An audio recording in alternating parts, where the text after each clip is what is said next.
hey, if you do anything wrong in your life, and I find out about it, I'm gonna try to take everything away from you. And I don't care when I find out. Could be today, tomorrow, 15, 20 years from now. If I find out, you're fucking finished. Who's that? That's you. That's what the audience sounds like to me. That's why I don't be coming out doing comedy all the time, because y'all niggas is the worst motherfuckers I've ever tried to entertain in my fucking life. Are you surprised, though, by the criticism that's come your way? No, and I don't mind that people get upset.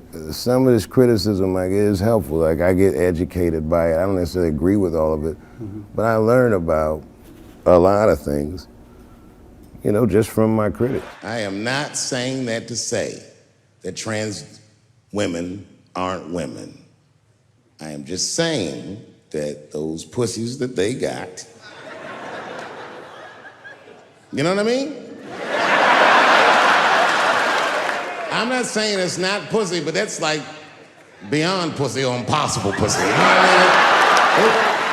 It tastes like pussy, but that's not quite what it is it? It's not blood, that's beet juice.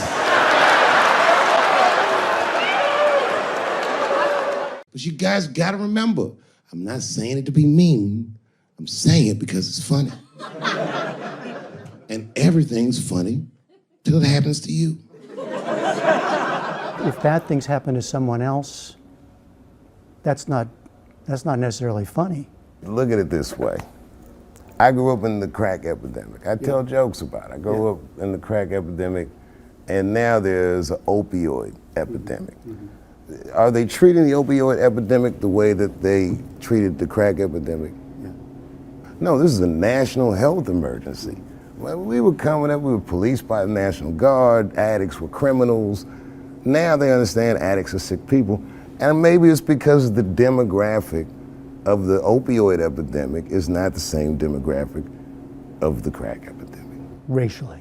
I mean, you're talking about race. Right, so now that your community is getting destroyed, it's a whole nother ball game. And then it's a huge window of empathy. Oh my God, we can see each other. We both went through similar pain. But I'm just saying everything's funny till it happens to you is more about empathy. That you there but for the grace of God. I don't wanna call you back if you don't feel my love. I don't wanna sit with your heart, nah. And even though you're the one, I'ma let go for now. I'ma let go. But there's a more important reason that I would stop doing comedy right now. And this reason is the real reason that's been percolating, and it really is the crowd, not you. I'm talking about the crowd on the big stage. It's too hard to entertain a country whose ears are so brittle. Motherfuckers are so sensitive, the whole country is turned into bitch-ass niggas.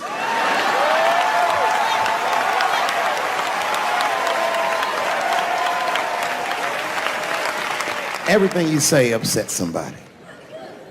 You know, I can remember when it all started. It was when I was doing Chappelle show. When I was doing Chappelle show, I used to do the show, and then on the weekends I do like concerts and shit like that. So I'm doing a concert, and there was a couple in the front row, beautiful couple. The wife was obviously Asian. You could see it in her face.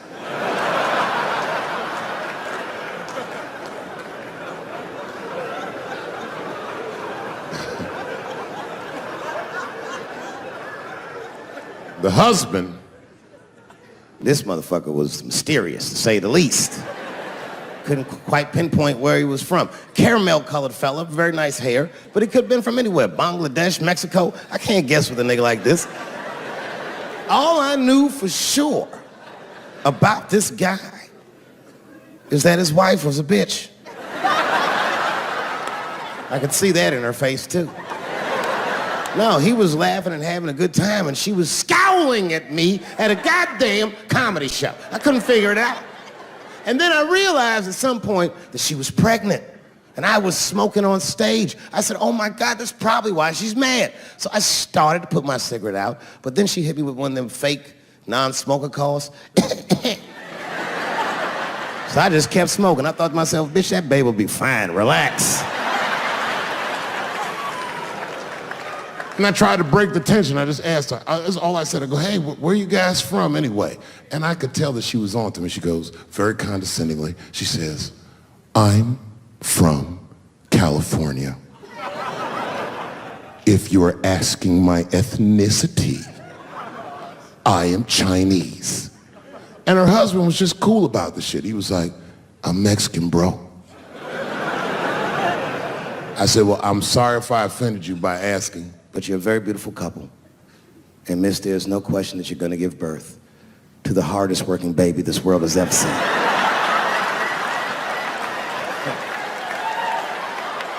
That's not a bad joke.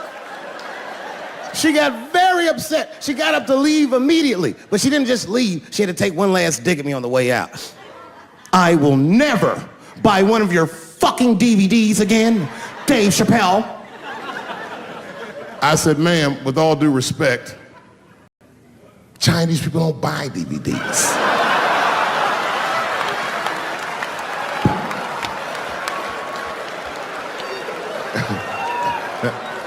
And the crowd went crazy. We were all laughing, having a good time. I didn't even think anything of it. And then just 3 days later, this lady sends a fucking letter to my promoter telling him not to book me for shows anymore because I was, quote, racist, and I'm quoting her, insensitive to the nature of my interracial marriage. I was like, word, bitch, I was. If she had just done a little bit of research, she would know that I myself am in an interracial marriage. That's right. In fact, my wife is Asian too. Surprise, bitch, I'll see you on Thanksgiving.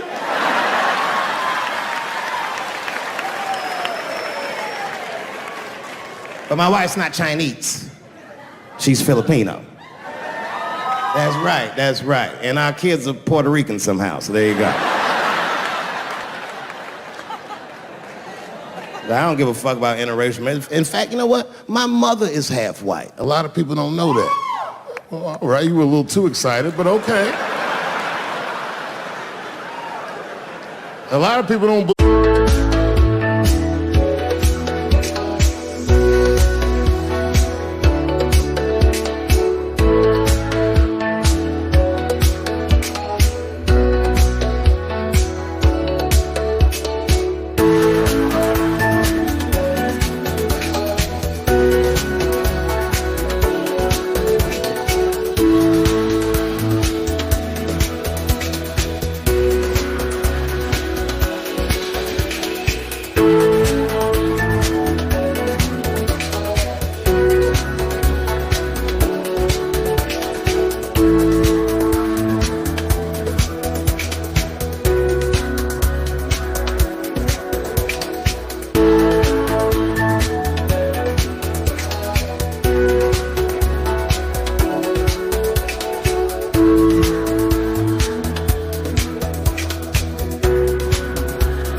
believe me when I say that, but it's true. You can't tell looking at me, but if I grew my hair out,